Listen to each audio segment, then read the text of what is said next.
আজকে কি করলাম কি না করলাম ভিডিওটাতে যতটুকু হয়েছে আমি অতটুকুই শেয়ার করেছি। তো কিরকম লাগলো বা কি, দেখতে থাকো ওকে।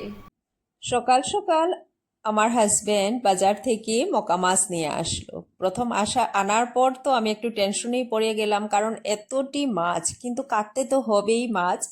তো আমি নিয়ে নিলাম, এক এক করে মাছ কাটা শুরু করলাম।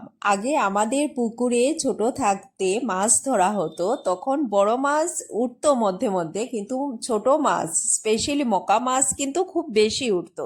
আর তখনই দেখতাম ঠাম্মা মা ওরা এরকম ভাবেই মাছ কাটতো। তো আমার এক বর্দি বলে ডাকি, মানে অ্যাকচুয়ালি উনি এখন নেই, তো উনার থেকে আমার মানে শিখা মাছ শিখা এক্সাইটমেন্ট মানে মাছ কাটতে আমি খুব বেশি ভালো পাই। আর উনার থেকেই আমার মাছ কাটাটা শিখা। তো মাছটা যখন আমার মানে দেখি একসাথে মকা মাছ, তখনই আমার মনে হয়ে যায় বর্দির কথা। বর্দি কিভাবে এতগুলো মাছ, আবার ভাগে ভাগে মকা মাছ আরো ছোট ছোট মাছ আগের দিন পুকুরে, মানে আগের দিনে খুব পুকুর থেকে ভাগে ভাগে মাছ, অনেক ছোট মাছ ধরা হতো, তো সেখান থেকে ভাগ ভাগ করে বর্দি একটা একটা করে মাছ কাটতো। তো ওই থেকেই শিকার, ওই থেকেই বসে বসে দেখতাম কিভাবে মাছ কাটা, তো সেখান থেকে আমি মাছ কাটি।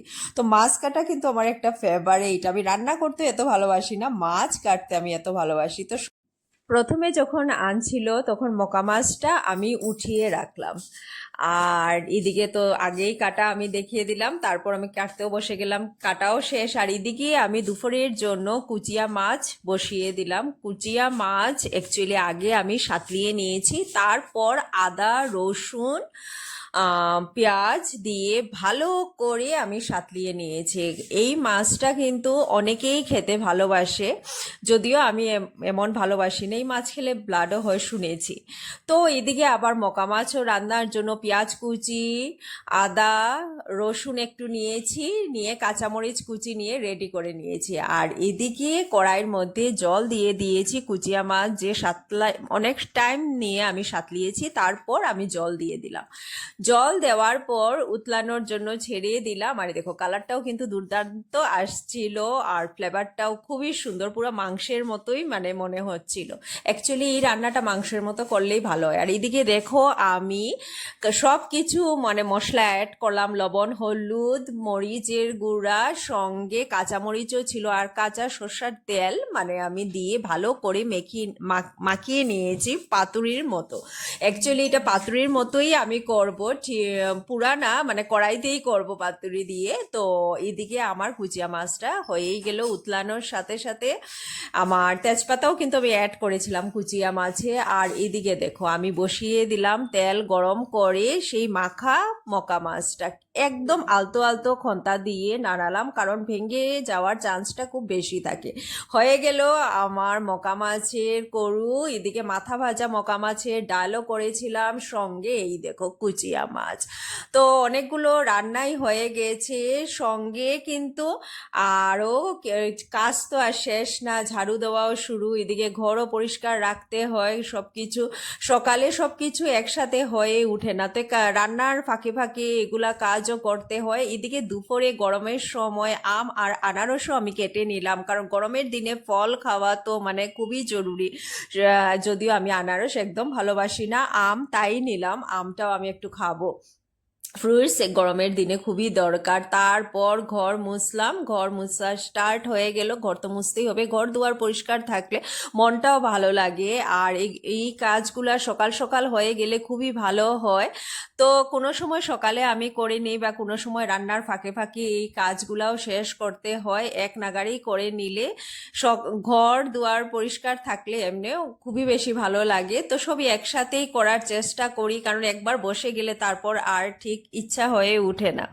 তো এইদিকে আমি সব পালঙের নিচটাও পরিষ্কার করছিলাম। কিছু আমার মেয়ের বই, পুরনো বই রয়ে গেছে, সেটাই চিন্তা করলাম। আর বলতেছিলাম যে এগুলি বইগুলো বিক্রি করতে হবে, কারণ এমনি মিছামিছি রাখা আছে। মিছামিছি বললে হবে না, অনেক সময় এই বইগুলি থেকেও কিন্তু অনেক জরুরি দরকার পড়ে যায়। তো আলটিমেটলি আমার এদিকে মোছাটাও শেষ হয়ে যাচ্ছে, এদিকে রান্নাও শেষ হয়ে গেল প্রায়। তখন কাপড় মেলে, এদিকে রোদের সময় মানে থাকে কাপড় ধোয়া, তো কাপড় ধোয়ার পর বৃষ্টি আসলে কাপড়গুলো নিয়ে এসে বারান্দায় মেলে দিলাম। আর এই দেখো প্রচণ্ড পরিমাণে আস্তে আস্তে বৃষ্টি শুরু হলো, রাস্তাঘাটে মানে জল হওয়া স্টার্ট হয়ে গেছে, ভালোই বৃষ্টি দিয়ে দিল। সকালে রোদ মানে বুঝতেই পারা যায়নি, কিন্তু দুপুরের পর থেকেই মোটামুটি বৃষ্টি আজ অনেক দিন পর মানে ভীষণ গরম ছিল, তো গরমের পর আজ একটু বৃষ্টি দিল। বৃষ্টি দেওয়ার পর থেকে মানে ওয়েদারটা একদম ঠান্ডা ঠান্ডা লাগছে, খুবই ভালো লাগছে। বাট একটা টেনশনও হচ্ছে, চারিদিকে কিন্তু ফ্লাড হয়ে আছে, যদি বৃষ্টি না থামে তাহলেও একটা টেনশন, কিন্তু বৃষ্টির প্রয়োজন ছিল, মানে এত গরম লাগছিল কতদিন ধরে। তো আজ যখন বিকাল থেকে বৃষ্টিটা হলো, প্রায় দুপুর থেকেই শুরু হয়ে গেছিল বৃষ্টি, তো বৃষ্টিটা হওয়ার পর বেশ ভালোই লাগছে। এখন ওয়েদারটা একদম ঠান্ডা ঠান্ডা আছে, বাট উইশ করি অতিরিক্ত বৃষ্টিও যাতে না হয়, নর্মাল ওয়েতেই থাকে। তো আজ ভিডিওতে কি কেমন লাগলো, ভিডিও কি লাগলো না লাগলো, তো আমাকে কমেন্ট করে জানাবে। ওকে, তো আর অসংখ্য ধন্যবাদ, আমার 100 সাবস্ক্রাইবার হয়ে গেছে, তার জন্য আপনাদেরকে থ্যাংক ইউ সো মাচ। তো টাটা বাই বাই, আজকের মতো এতটুকুই।